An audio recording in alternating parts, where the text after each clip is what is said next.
Christ is calling everyone here. All my companions have answered. Even my darling Vinnie believes she loves and trusts him. And I am standing alone in rebellion and growing very careless. She was one of the students who were declared without hope.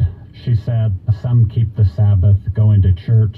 I keep it staying at home with a bobolink for a chorister and an orchard for a dome. My name is Emily Elizabeth Dickinson. Julie Harris, in the Belle of Amherst. This is my introduction. Black cake. It's my own special recipe. I do all the baking here at Homestead. I even bang the spice for this cake. It's black cake.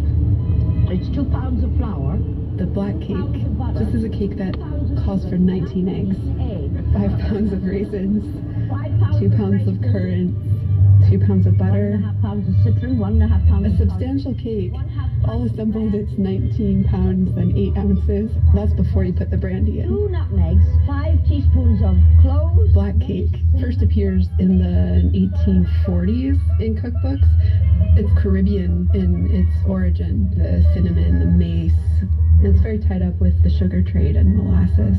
Gently sprinkle in all 8 pounds. When you think about Emily Dickinson, the myth in the white dress, then you think about her in the kitchen, the physicality of making that cake. This is a social cake.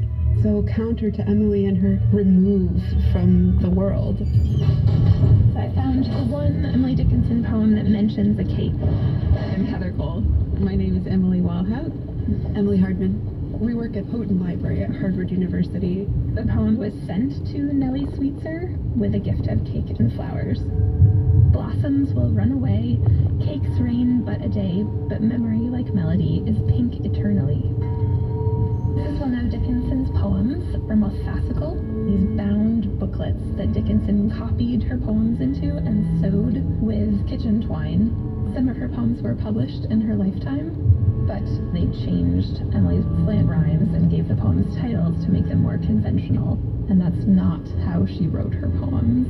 My life had stood, a loaded gun, in corners. She called them bulletins from immortality. As if, a bolt had come down, the sky had parted, and she was given this message. People have wanted to turn her into a nice lady poet, a romantic version of her that is not untrue. It's just probably partial. I'm Brenda Hillman. I am a poet. She did stay in her room, and she did have what she refers to as her white election, putting on her white dress and going upstairs, not going out anymore. What choice did she have?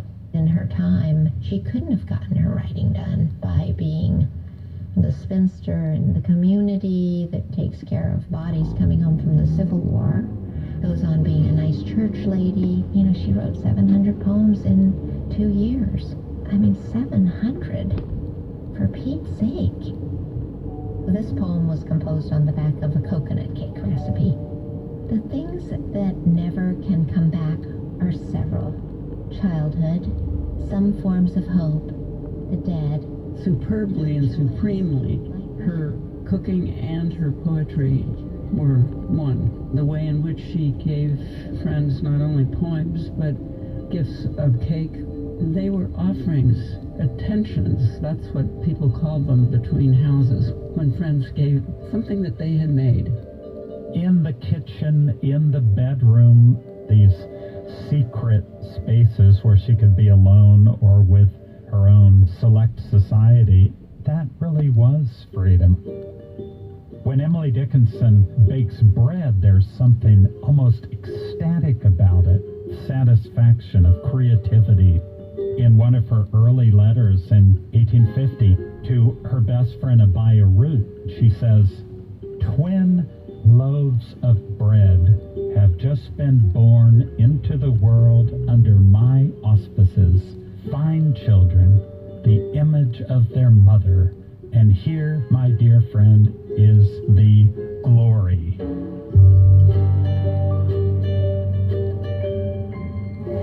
Act 2.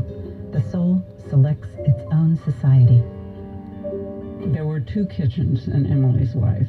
She lived in a house on Pleasant Street next to the cemetery, and that is the kitchen where Emily learned to cook.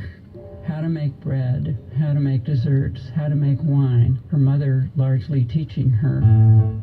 The mother and the parents really both are very old-fashioned. They think they have such a small family. The girls can do everything. It's good training for them. Emily Dickinson, her sister's at boarding school, her brother's gone, is managing 3 meals, cooked meals, a day on the table and washing the dishes. She would start a letter. It would take her another week or so to get back to it. She had this drive to write, and she was so thwarted. That's when the lobbying starts to hire a maid. Wanted to hire a girl or woman who is capable of doing the entire work of a small family. Edward Dickinson, Amherst, March 7th, 1850. I'm Aoife Murray, author of Maid as Muse, How Servants Changed Emily Dickinson's Life and Language. 1855, Emily was 25 when they moved into the mansion. This demanding household, her father was a leading lawyer, the mother was not well. She turned over the social and housekeeping regime to her daughters. Emily missed the Pleasant Street house terribly. She said, "I'm out with lanterns looking for myself." Within months of that move, the first long-term maid, Margaret O'Brien, who's an Irish immigrant, comes.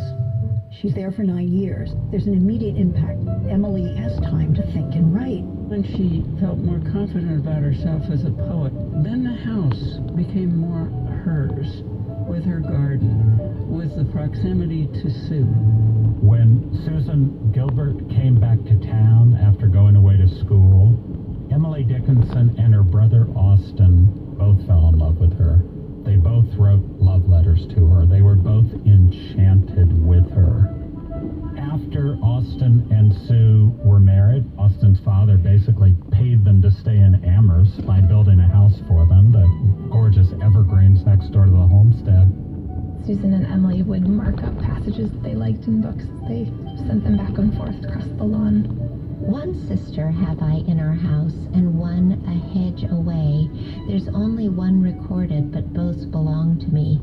One came the way that I came, and wore my past year's gown. The other as a bird her nest builded our hearts among. Emily Dickinson sends more of her poems to Susan than to any other correspondent. Most of her emotional charge was toward Susan, because Susan was so much her reader.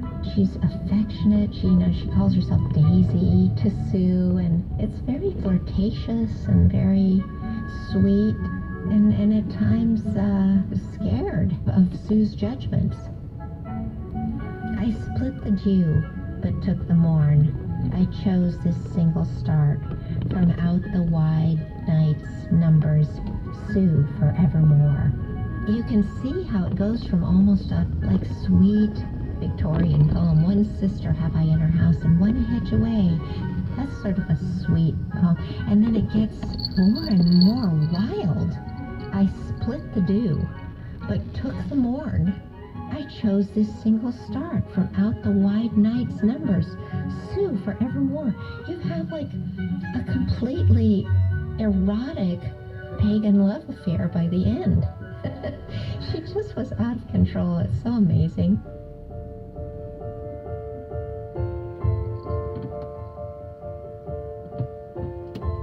That's Fugitive Waves with Emily Dickinson's Black